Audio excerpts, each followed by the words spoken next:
Bismillahirrahmanirrahim. Assalamualaikum warahmatullahi wabarakatuh.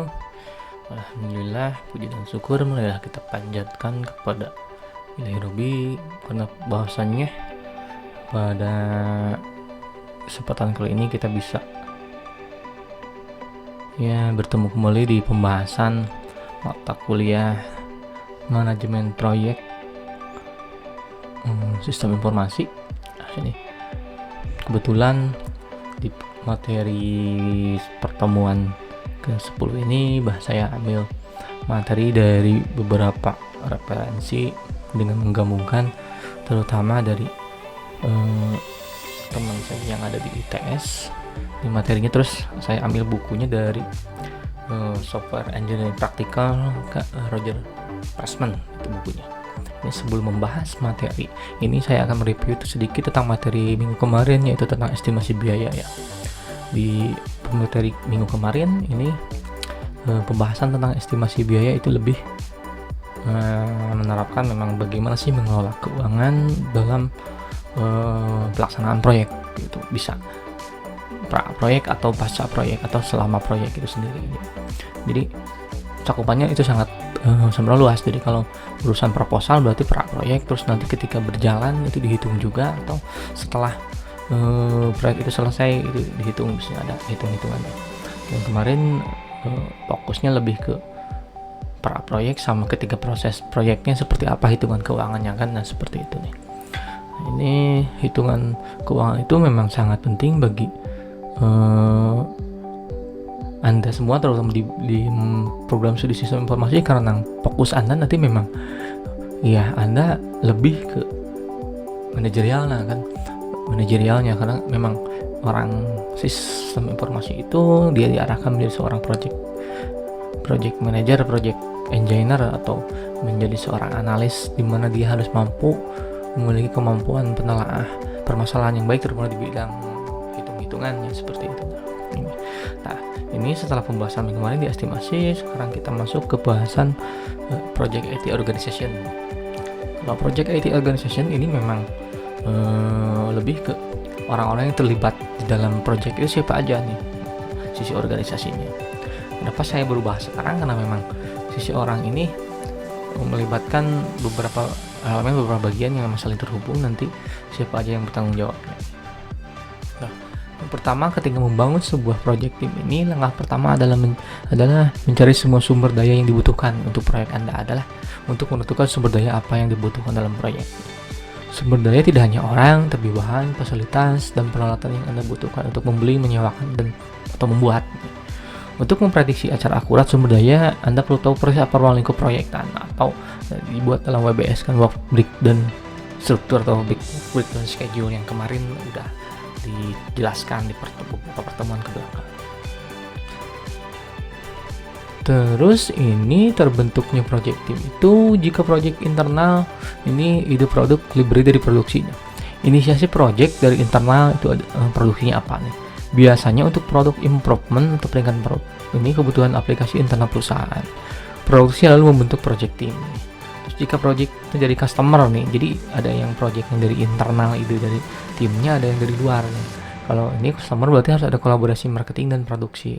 Nah ini marketing mengusahakan prospek menjadi proyek, marketing dibantu produksi dalam menyusun pre-proposal, presentasi teknis, proses lelang dalam hal penyiapan dokumen teknis dan manajemen proyek. Dan ini ketiga, ada jika terjadi kontrak atau menang lelang, maka kontrak diserahkan produksi untuk dikerjakan. Produksi membentuk sebuah tim project nih, nanti seperti apa nih. Jadi ini kan ada seperti ini. Kalau Anda menjadi konsultan IT ya biasanya yang dari customer, itu bukan dari internal Anda. Kalau Anda membuat project sendiri di kantor Anda, yaitu project internal biasanya. Tapi kalau yang dengan pihak luar atau menang tender, biasanya itu project dari customer kan. Terus stakeholder project ini, stakeholder internal project adalah berputih sebagai berikut. Ada manajemen produksi, anggota tim produksi itu programmer, analis, dan lain-lain. Terus ada project team, project manager, nah ini yang mengelola projectnya, ada anggota tim. Terus perusahaan, manajemen, user, pemakai aplikasi. Stakeholder project dari customer, yang dari internal. Kalau dari customer kan ada manajemen produksi, ada project team, ada project manager dan anggota tim, ada vendor, ada supplier yang menyediakan alatnya, terus ada customer, manajemen, dan user, admin. komposisi project team. Ada seorang project manager, ada sistem analis, ada programmer, ada tester, ada atau quality assurance, ada implementer, ada dokumenter, ada project advisor. Ini penjelasan detailnya project manager. Project manager itu adalah leader tim, pemimpin tim. Dia bertugas koordinasi dengan internal tim dan eksternal counterpart dari user. Dia menyusun jadwal dan anggaran proyek. Dia yang merekrut melengkapi anggota tim. Dia yang mengatur assignment kepada anggota tim. Yang mengendalikan pelaksanaan proyek, meliputi waktu, biaya, sumber daya manusia, dan kualitas deliverable di setiap fase pelaksanaan proyek. Terakhir, dia menyusun laporan atau presentasi progres proyek, bagian dari deliverable. Jadi, itu tugas seorang project manager. Terus ada sistem analis atau designer. Yang ini tugasnya melakukan requirement definition, jadi kebutuhan spesifikasi sistemnya. Dia menyusun SRS, software requirement specification, atau SKPL. Itu biasanya kan kita ada SRS juga ada, atau SKPL bagian dari deliverable, penyampaian informasi. 3, ada melakukan sistem analisis. 4, menyusun desain spesifikasi, bagian dari deliverable juga. Dan terakhir, menjadi advisor bagi programmer dalam proses konstruksi. Jadi si sistem analisis ini kan dia yang menerjemahkan kebutuhan sistem ke nanti sisi teknis. Makanya kan analis ini harus paham teknis juga, karena biar programmer nanti seperti ini seperti itunya kelihatan. Programmer udah tahu kan, dia yang melakukan konstruksi dan perbaikan software, coding, debugging, reviewing. Terus dia melakukan self testing, menyiapkan software deliverable, setup, konfigurasi, petunjuk instalasi, petunjuk troubleshooting, dan lain sebagainya. Itu program ranahnya di technical sekali. Ada tester dan quality assurance nih. Dia yang menyusun skenario testing, uji coba si softwarenya. Dia melakukan testing software internal sesuai keperluan sebelum dikasihkan. Terus dia menyusun dan merekomendasikan hasil testing ke project manager. Terus memeriksa dan memastikan kelengkapan deliverable sebelum dikirim.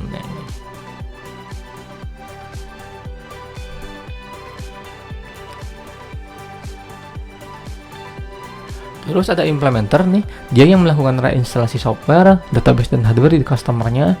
Terus melakukan training aplikasi terhadap user dan admin. Dia melakukan troubleshooting di customernya, pendampingan supervisi user selama masa implementasi, melakukan user acceptance test, pengujian implementasikan sebelum ke user dikasih. Dia menyusun laporan implementasi bulanan atau mingguan, itu silakan sesuai kesepakatan. Dia yang menulis error atau kesalahan lain selama masa implementasi dan maintenance untuk diteruskan ke programmer supaya segera diperbaiki. Dan terakhir, menangkap peluang bisnis di customer. Dokumenter, dia merangkap sekretaris tim, biasanya yang mencatat. Dia melakukan dokumentasi proyek, membantu dalam menulis spesifikasi requirement system atau desain sistem, membantu project manager menyusun laporan progres proyek, menulis panduan user, panduan instalasi, panduan troubleshooting. Ini menyusun materi training, kolaborasi dengan program. Jadi teknis. Ketika uji coba ini kan di training dulu biasanya kan ini si programmer memang dokumenter dia bertugas mencatat semua, membuat sebuah dokumentasi untuk hal-hal yang kedepannya seperti apa nih dokumenter. Terus pemilihan anggota tim nih, project manager ini dipilih dari karyawan internal, pasti itu dari perusahaan tersebut. Sebisa mungkin karyawan yang tetap, jangan yang ambil dari luar. Terus memiliki kompetensi sesuai project yang dikerjakan, setidaknya yang berkaitan dengan projectnya. Terus memiliki pengalaman menjadi project manager, kalau ada, mampu berbahasa Inggris karena itu kan presentasi nanti di depan orang banyak, dia harus mempunyai kelebihan dalam hal komunikasi. Kelima, tidak membawahi project lebih dari 2, jadi dia maksimal itu punya 2 project, kalau lebih dari itu kan bahaya. Terus memiliki motivasi tinggi, kemampuan komunikasi dapat diandalkan, mampu membagi assignment tugasnya seperti apa, mendelegasikan pekerjaan, menulis laporan, memimpin rapat, mobilitas tinggi dan sebagainya. Ini seorang project manager nih. Ketika untuk memilih sistem analis nih, dia harus jadi karyawan internal, sebisa mungkin yang tetap juga bisa mengambil sistem analis dari luar sebagai co-analisis kontrak. Maksudnya dia harus mampu, kalau ada yang sama mungkin harus bisa menerjemahkan, atau minimal dia memiliki pengalaman yang sebelumnya sama itu. Terus memiliki kompetensi sesuai project yang dikerjakan, setidaknya masih yang berkaitan, itu pasti harus sama kemampuannya yang berhubungan dengan project yang dikerjakannya. memiliki pengalaman menjadi sistem analis sebelumnya kalau bisa. Ini kalau baru pun ya silahkan untuk coba-coba.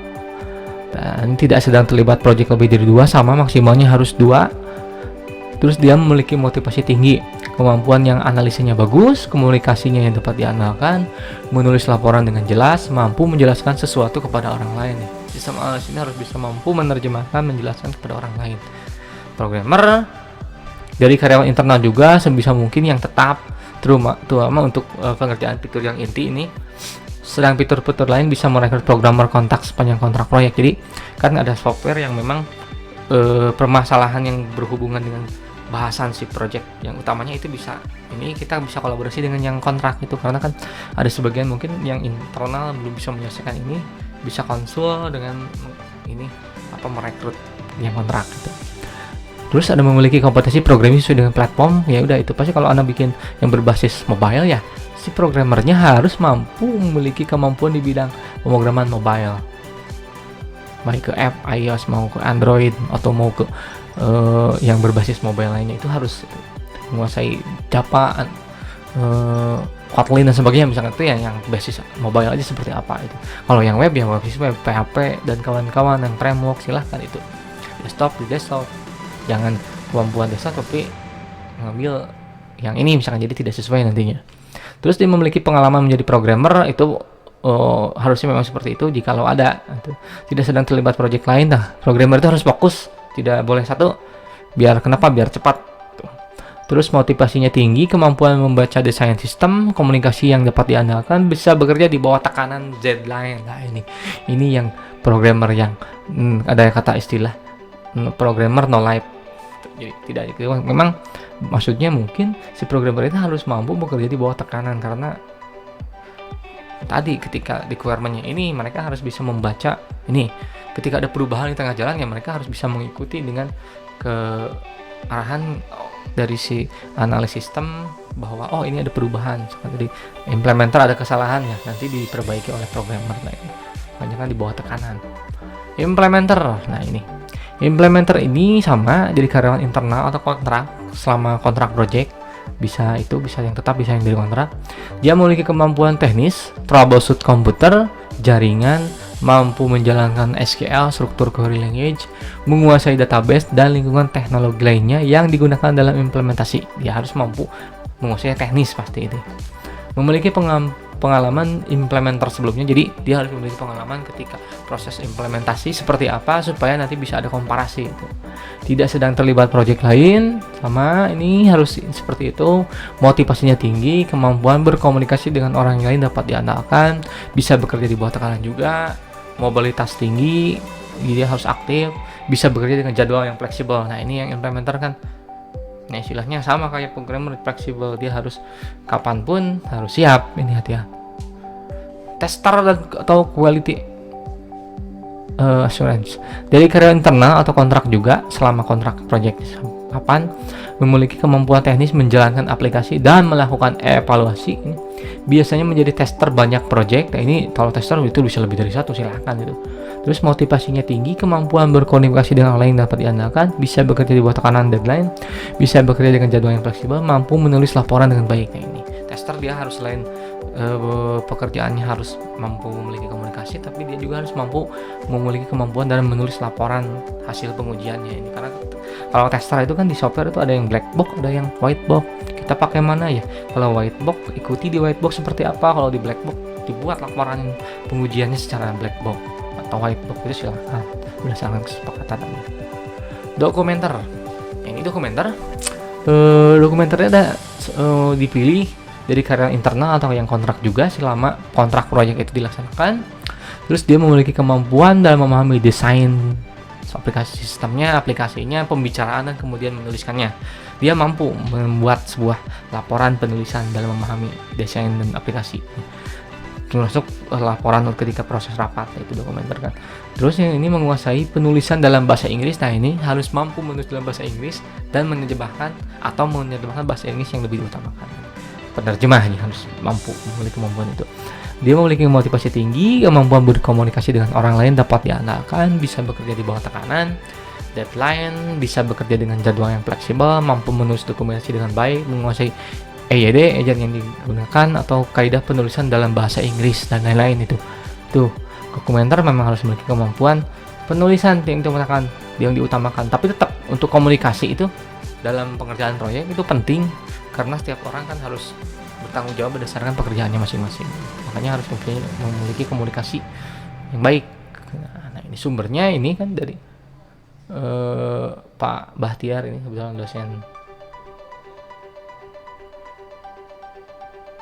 ini dari ITS, dan dari buku Software Engineering Practice Approach dari Roger Pressman. Ini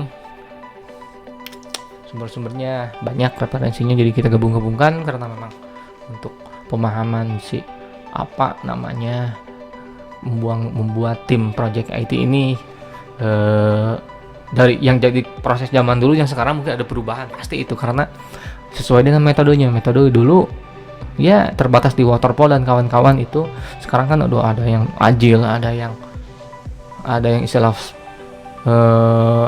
agile method, terus ada extreme, belum lagi ada scrum. Nah, itu pasti langkahnya berbeda, makanya istilah timnya pun mengalami perubahan dari sisi arti. Nah, mungkin cukup sekian aja penjelasan materi di pertemuan 10 tentang project IT organization ini. Silahkan dipelajari lebih lengkap. Kalau mau mencari referensi yang lain, mangga silahkan di via YouTube atau di googling materi yang lain. Hampir sama aja sih kalau untuk membangun sebuah tim project gitu. Pasti penjelasannya sama. Itu ada project manager, ada analis, ada programmer, ada tester, ada quality assurance, ada implementer, ada dokumenter, dan lingkupnya itu aja sih. Ya, terima kasih sebelumnya yang sudah like dan subscribe video yang ada di channel saya. Terima kasih. Nah, ini membantu untuk kedepannya juga. Cukup sekian penjelasan dari saya. Mohon maaf apabila dalam penjelasan terlalu cepat dan sedikit ya, memang dalam menjelaskan materi terutama di online ini ya, pasti untuk tanya jawabnya memang agak susah ya. Jadi kalau nanti yang mau ditanyakan silahkan via WhatsApp atau di email. Sampai ketemu minggu depan di pertemuan selanjutnya. Tetap selalu jaga kesehatan, jangan lupa untuk selalu membaca referensi yang lain juga nih.